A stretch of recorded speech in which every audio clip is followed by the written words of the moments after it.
Boa noite, irmãos. Nós vamos terminar agora, pela noite, a exposição que começamos pela manhã em Romanos capítulo 15.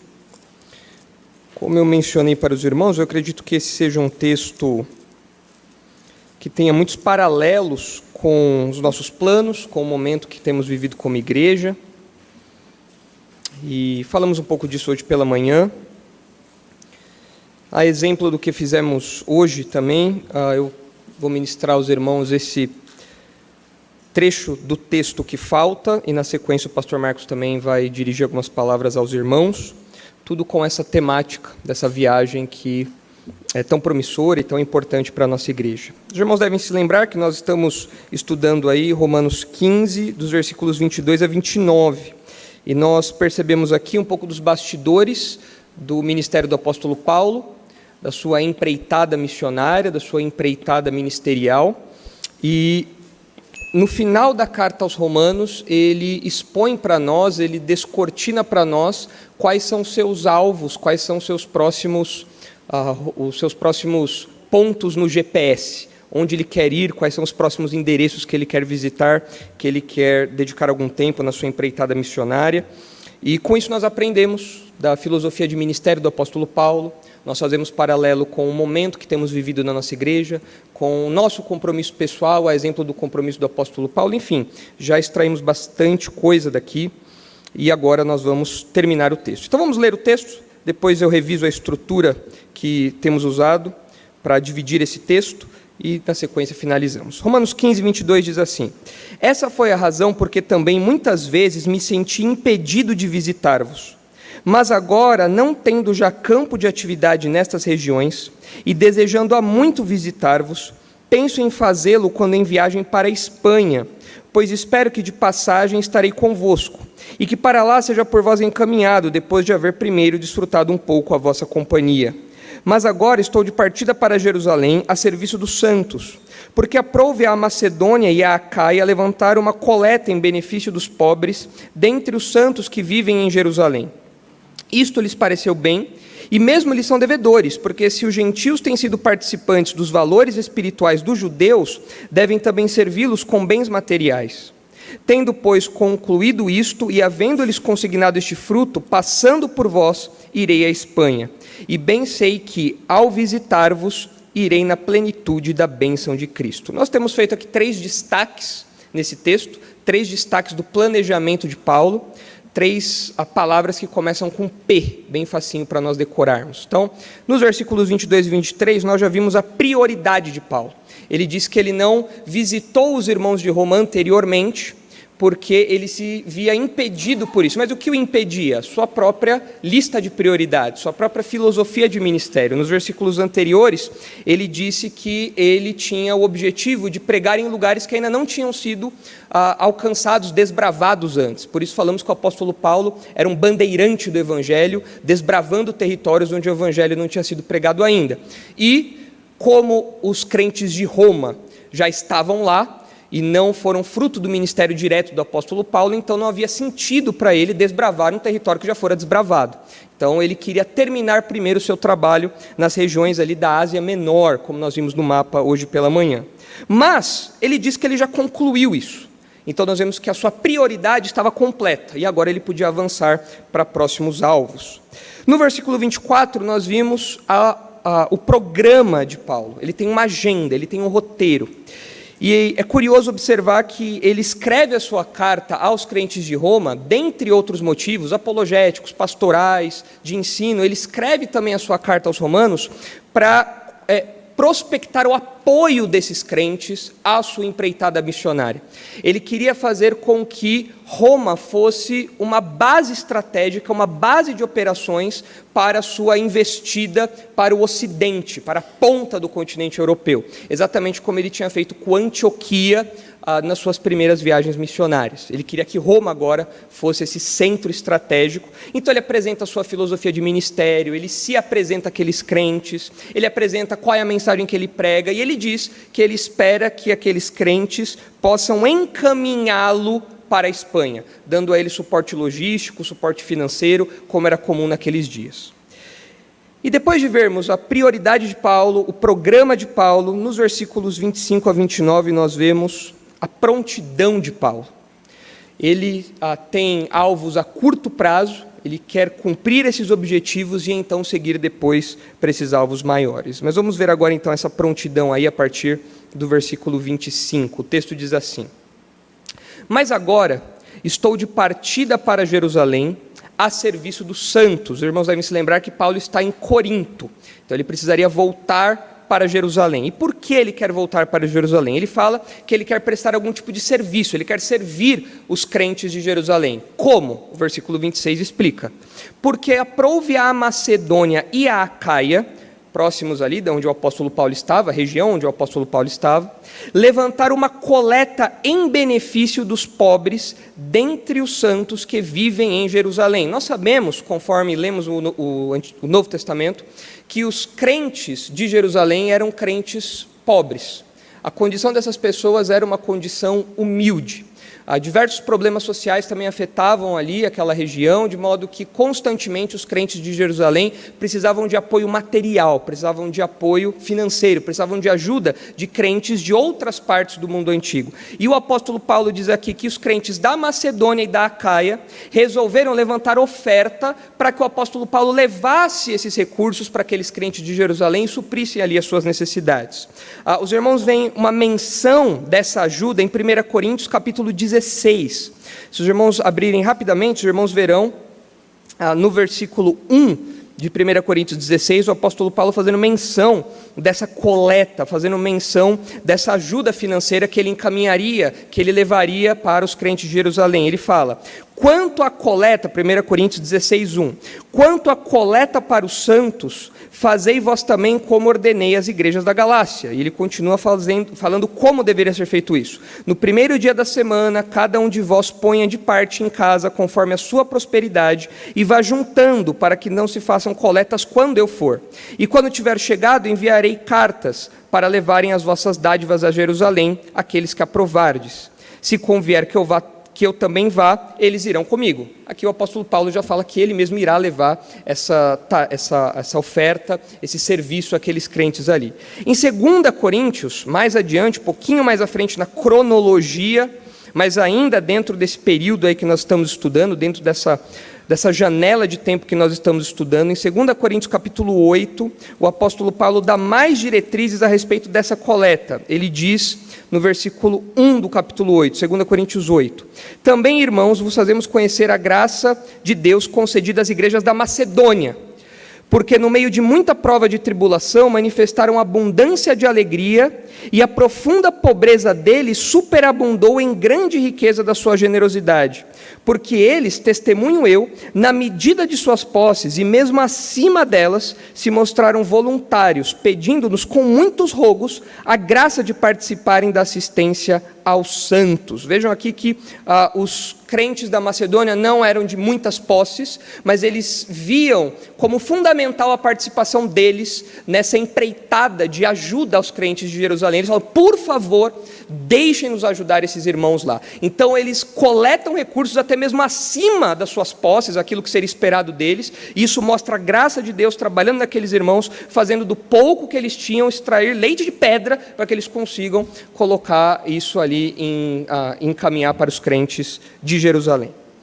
E o apóstolo Paulo descreve agora um pouco a percepção desses irmãos nessa empreitada para Jerusalém, desses recursos direcionados para Jerusalém, e também a obrigação, como que é a obrigação moral que eles têm para com os crentes judeus de Jerusalém.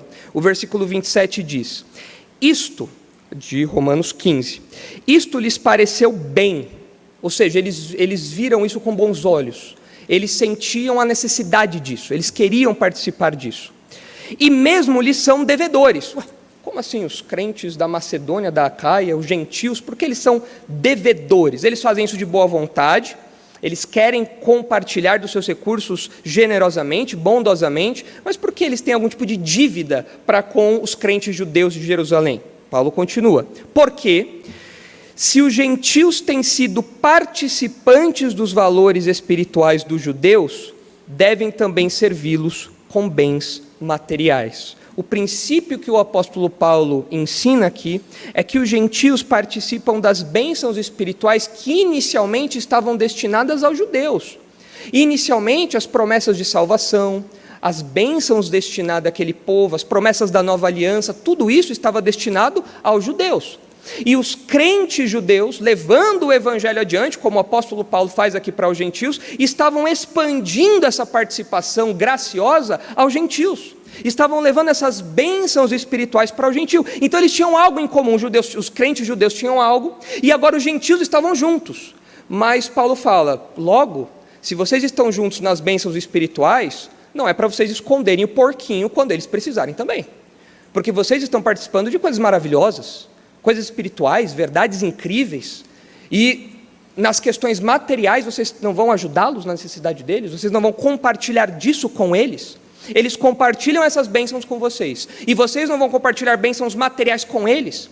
Então o apóstolo Paulo fala, não, eles tiveram isso de boa vontade, isso é louvável, isso é bom, mas além disso eles devem levar em conta também a responsabilidade que ele tem de suprir aqueles irmãos de onde a mensagem do evangelho saiu, como o apóstolo Paulo já disse que fazia aqui, levando o evangelho aos gentios, ele próprio, um judeu, um apóstolo dos gentios. E é interessante que o verbo que Paulo usa aqui, quando ele fala, devem também servi-los com bens materiais, é um verbo que é usado no contexto litúrgico, é de onde vem a nossa palavra liturgia. E é um verbo diferente para Paulo colocar aqui. Como assim, um serviço litúrgico? Não é um culto, mas como assim isso é um tipo de liturgia? Como assim esse serviço tem essa característica especial? Bom, o que o apóstolo Paulo quer dizer aqui é que ao levar esses recursos, levantar esses recursos e levar esses recursos para os irmãos de Jerusalém, aqueles crentes da Macedônia, da Acaia, estavam com isso realizando um ato de adoração a Deus. E mesmo que eles estivessem fazendo isso por meio de recursos materiais, que talvez naturalmente ou instintivamente nós pensemos que não tem muita relevância espiritual, Paulo fala, não. Ao levar esses recursos para lá, esses irmãos eles estão empreendendo espiritualmente. Esses irmãos da Macedônia e da Acaia estão entrando num empreendimento espiritual. E nós percebemos isso em 2 Coríntios 9. Na sequência das orientações que o apóstolo Paulo dá sobre a coleta, lá em 2 Coríntios 9, veja o que ele diz no versículo 12. Veja só a beleza, a grandiosidade dessa assistência, desse empreendimento que é realizado materialmente, mas que tem uma realidade espiritual que o norteia e que o define, a sua identidade. Olha só, 2 Coríntios 9, 12. Porque o serviço desta assistência, falando dos recursos enviados, a palavrinha aí é assistência, onde aparece a mesma palavrinha que Paulo usa aqui em Romanos. O serviço dessa assistência não só supre a necessidade dos santos, afinal de contas eram recursos materiais, supririam a necessidade dos crentes de Jerusalém, mas também redunda em muitas graças a Deus, porque aqueles crentes pobres receberiam isso, veriam suas necessidades supridas e agradeceriam a Deus por ter enviado sustento, por ter provido isso, de fontes que talvez eles nem mesmo imaginassem. Visto como na prova desta ministração glorificam a Deus pela obediência da vossa confissão quanto ao Evangelho de Cristo e pela liberalidade com que contribuís para eles e para todos, enquanto oram eles a vosso favor com grande afeto, em virtude da superabundante graça de Deus que há em vós. Vejam que parece que há uma espécie de intercâmbio de favores ou de comunhão aqui, há algo, eles dão os recursos, ajudam os irmãos de Jerusalém, e os irmãos de Jerusalém glorificam a Deus, oram pelos irmãos da Macedônia, da Acaia, e nesse intercâmbio o nome de Deus é glorificado, o povo de Deus é abençoado e o reino de Deus avança nas suas fronteiras. Por isso é um empreendimento espiritual, e Paulo está pronto para realizar isso. Ele está em Corinto, pega lá os dados bancários, pega todos os dados de Pix que ele precisa e está pronto para levar tudo isso para Jerusalém, e ele vê nisso um empreendimento espiritual e não apenas uma mera transferência bancária ou coisa do tipo. E o que nós aprendemos com isso, e que eu acredito que tem a ver com o momento que nós temos vivido na nossa igreja? Irmãos, projetos materiais não são menos espirituais quando direcionados aos propósitos de Deus, quando direcionados pela palavra de Deus. Nós tendemos a ver a reforma de um prédio, nós tendemos a ver uma viagem ao exterior, nós tendemos a ver a compra de uma passagem, nós tendemos a ver uma reunião de conversas, de projetos, nós tendemos a ver o avanço das reformas patrimoniais que temos feito em nosso prédio, do AVCB e tudo mais, como questões que não são espirituais.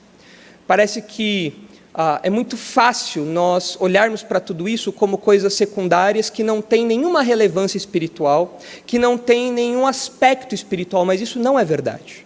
Quando nós empreendemos, dirigidos pela palavra de Deus, sob a direção de Deus, buscando os alvos que o Senhor coloca na sua palavra, quando nós somos dirigidos por tudo isso, nós estamos empreendendo espiritualmente, mesmo quando estamos lidando com questões materiais.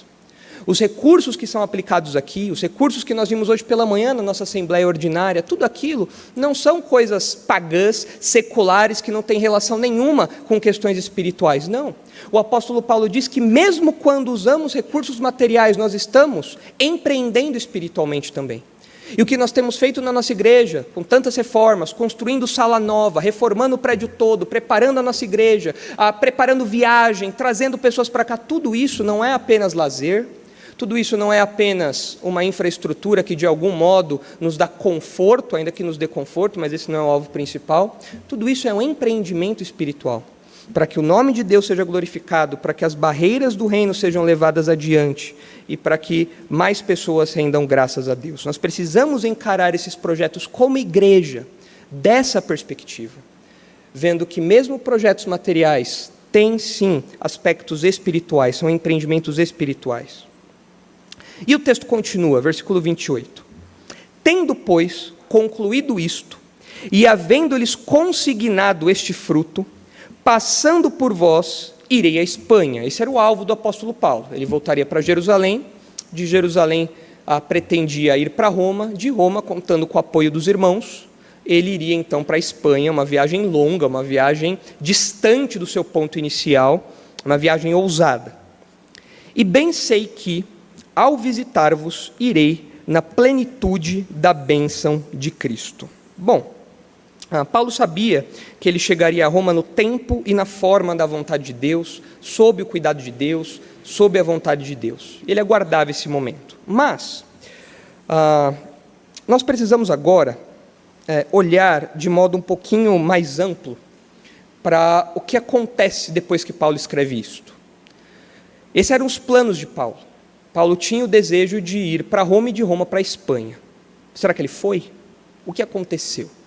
Bom, quando nós lemos os capítulos 20 e 21 de Atos, eu peço que os irmãos abram lá comigo, nós não vamos ler os capítulos, é claro, mas eu quero fazer uma menção ou outra, e é bom que os irmãos tenham isso aberto, para que nós possamos visualizar de modo um pouco mais claro. Peço que os irmãos me acompanhem com atenção, porque eu vou precisar citar aqui agora alguns lugares.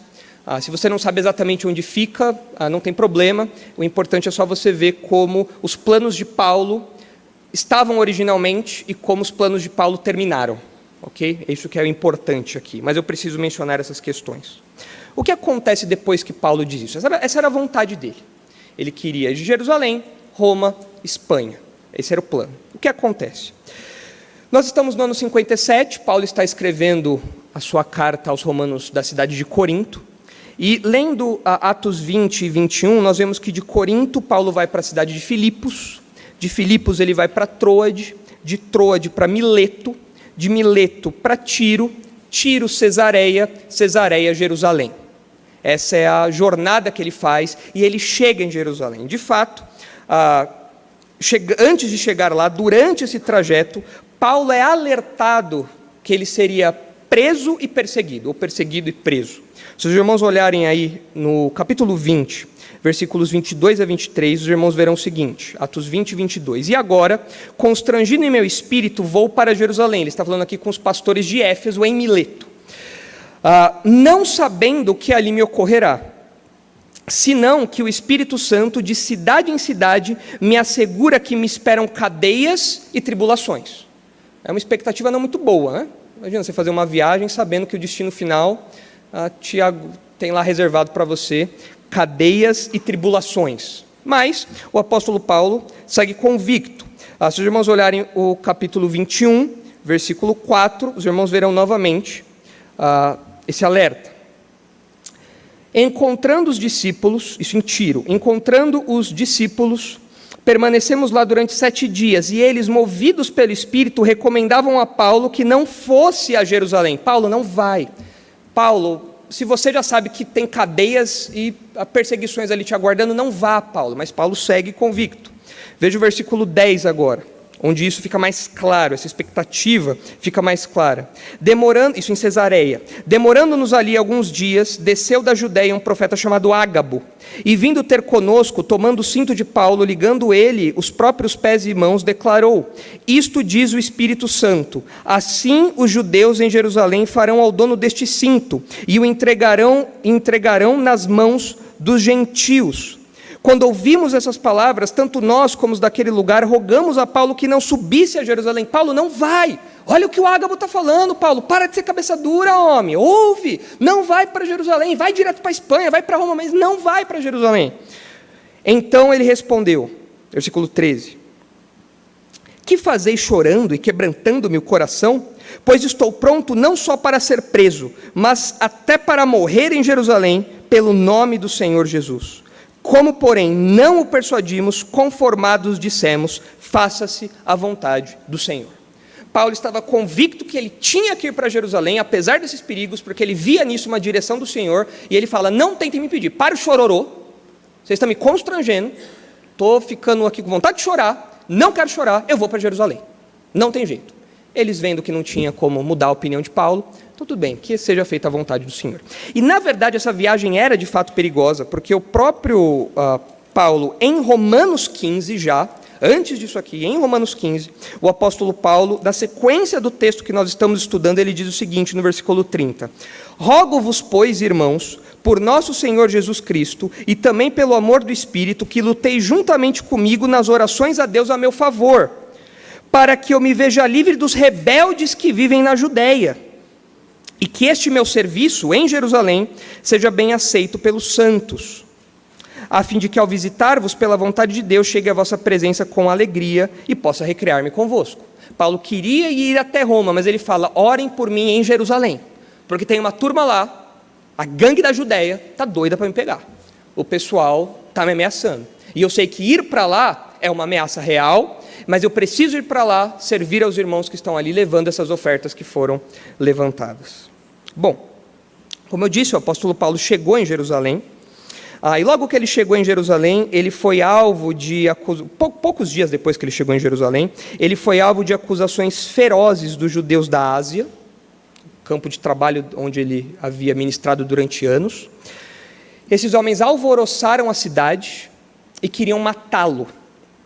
Começaram um espancamento, Paulo teve que ser protegido pela guarda, e vocês não pensem que Paulo se sentiu intimidado, porque logo que o pessoal da guarda tirou ele já começou a pregar de novo para o pessoal que estava alvoroçando a cidade, e os irmãos podem ver isso lá em Atos 21.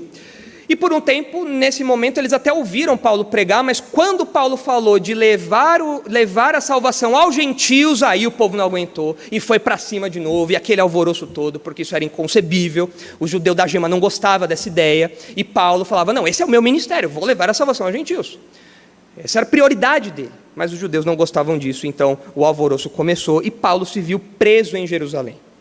Em Atos 23, nós vemos que Paulo é interrogado pelo Sinédrio, o STF, ali da época. E qualquer semelhança com o nosso STF é mera coincidência, com o Sinédrio da época. Depois você leia lá Atos 23 para ver qualquer semelhança que surge ali. E nessa ocasião, veja só que interessante, em Atos 23.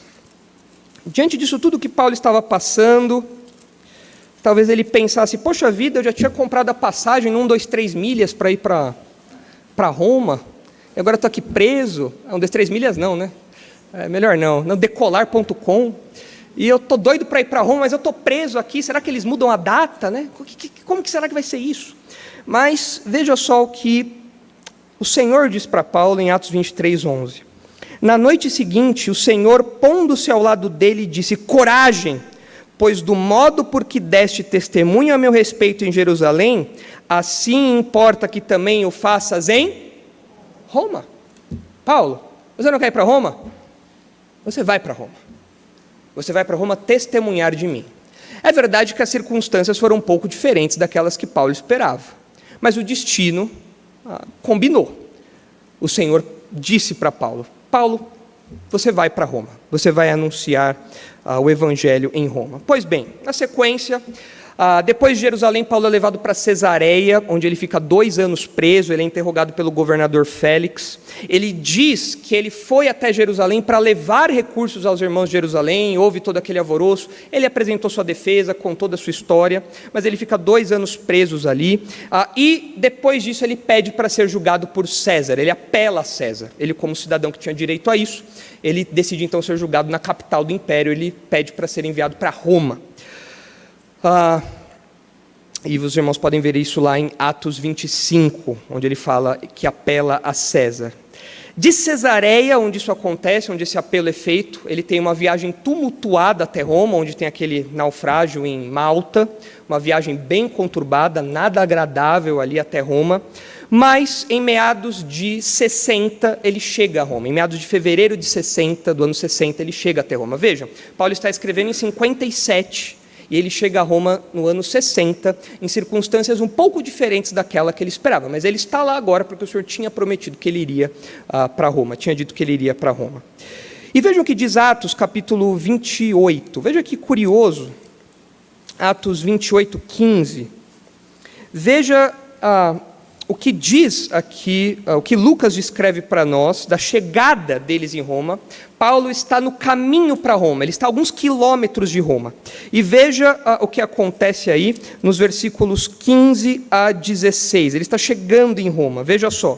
Depois disso tudo que aconteceu, ele finalmente está ali, chegando preso, é verdade, para ser julgado ali, mas ele está chegando ali, veja o que diz.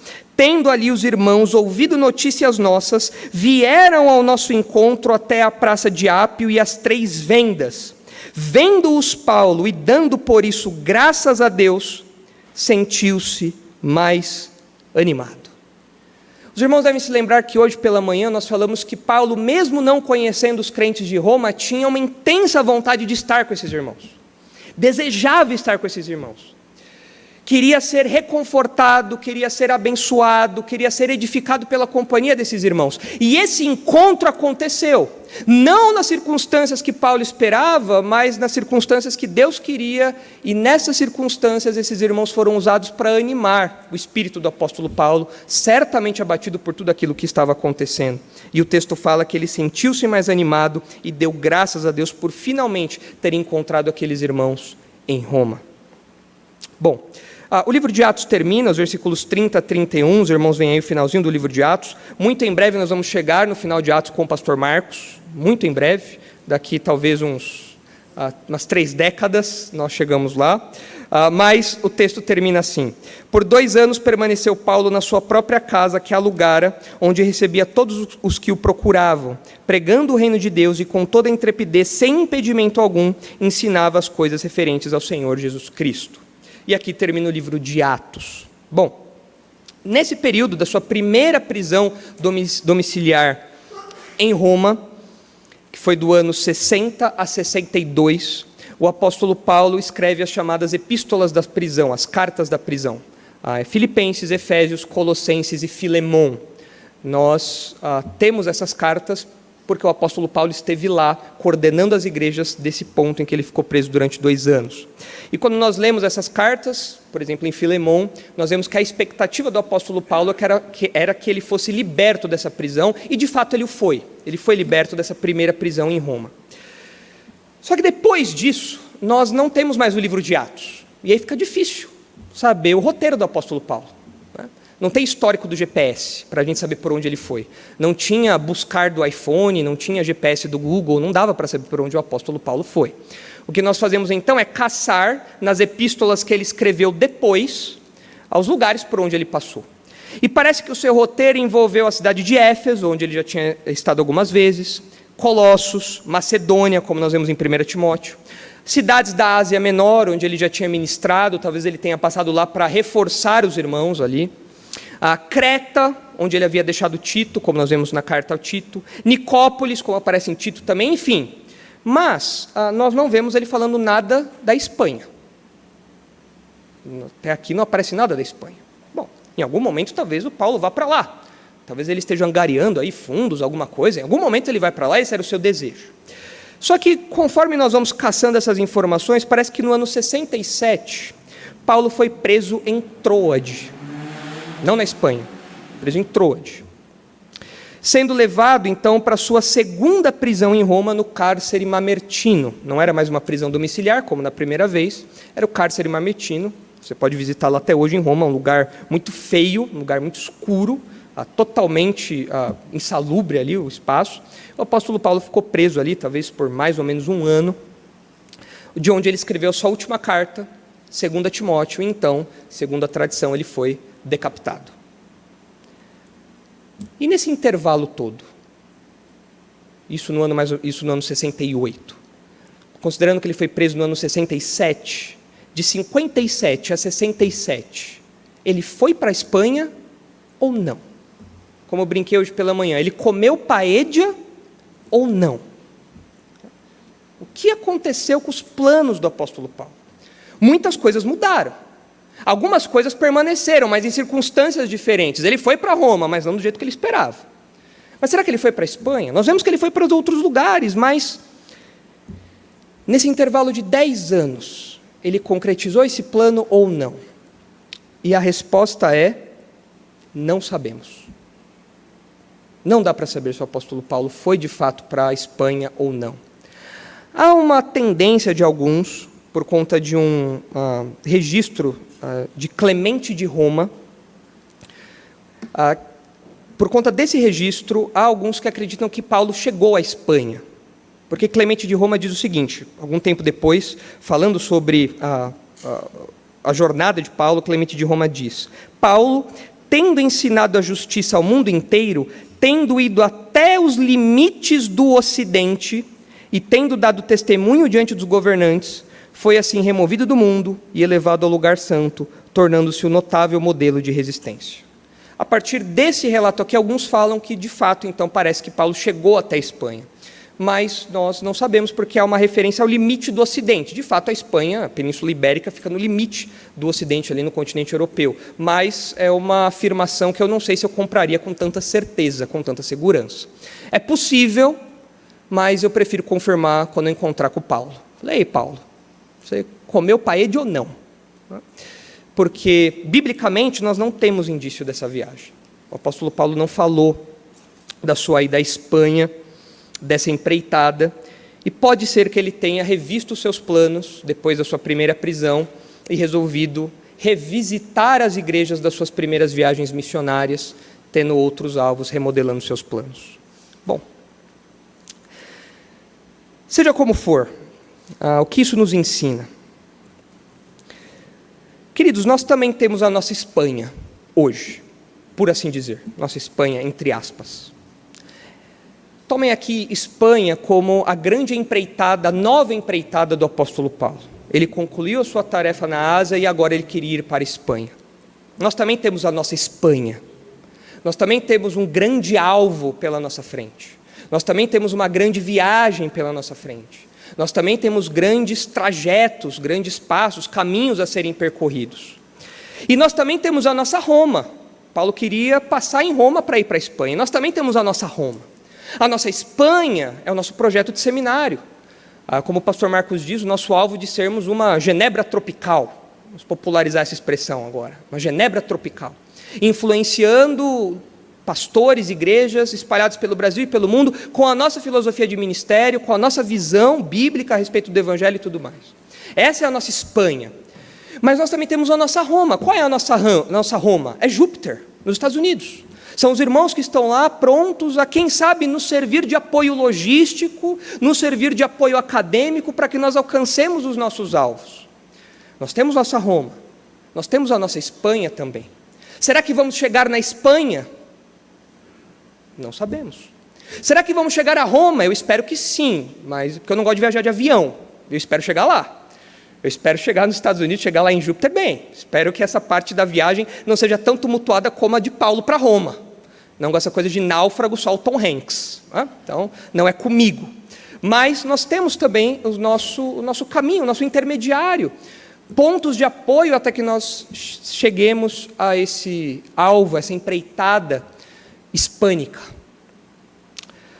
E qual deve ser a nossa disposição diante disso tudo? Porque talvez você fale assim, pastor, mas você acabou de falar que a gente não sabe se o Paulo foi para a Espanha, os planos dele mudaram, você acabou de jogar um balde de água fria, vocês vão chegar lá em Júpiter, não vai ter nada, vocês vão chegar, não vai ter seminário, coisa nenhuma, e aí acabou tudo. Que tipo de sermão é esse?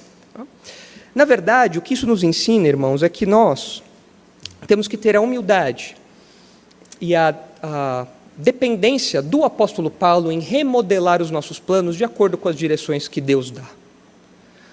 Nós não podemos ser orgulhosos, nós temos que ser servos do Senhor dependentes para que não caiamos no erro descrito lá em Tiago capítulo 4.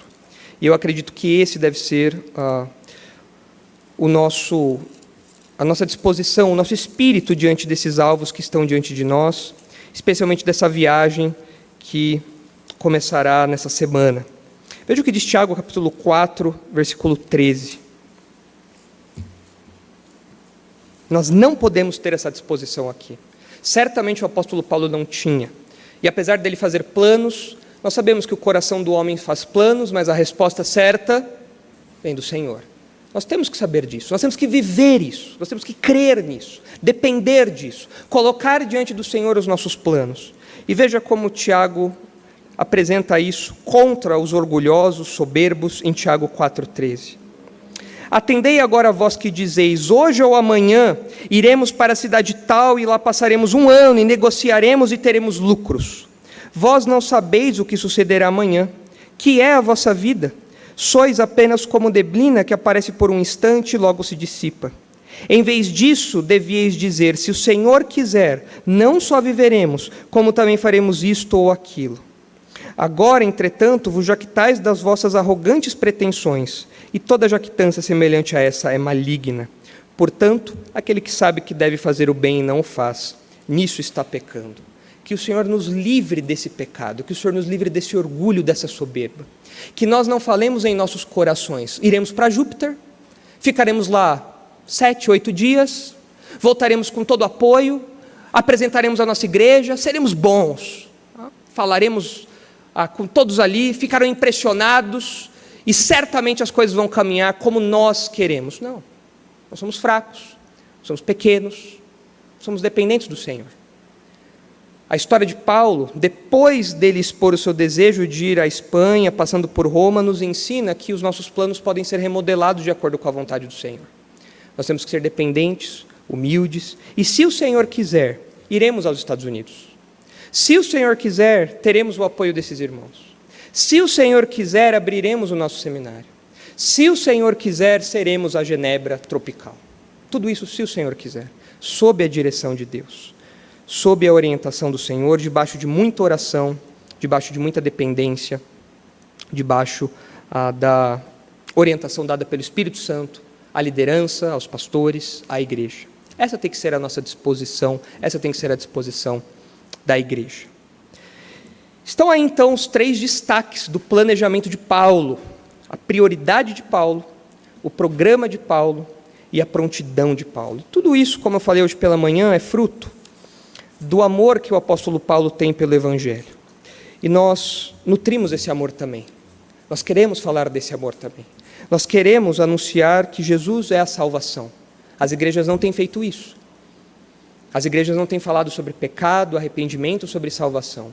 Nós pregamos que todos têm que se arrepender dos seus pecados, todos têm que se voltar para Cristo como um único e suficiente Salvador. E crendo nele, não nas suas próprias obras, nos seus próprios méritos, nos seus próprios esforços, então encontrar em Jesus o Salvador completo.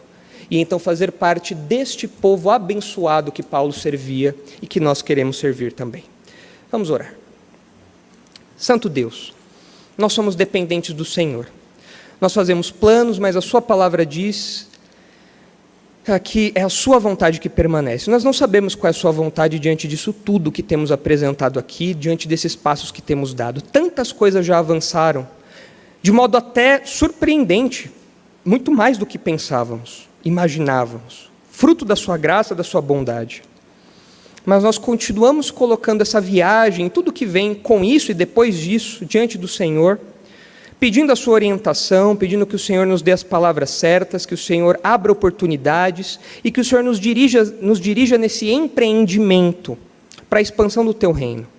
Que nós nos vejamos da maneira correta, sem orgulho, sem soberba, mas como instrumentos que o Senhor usa na sua causa.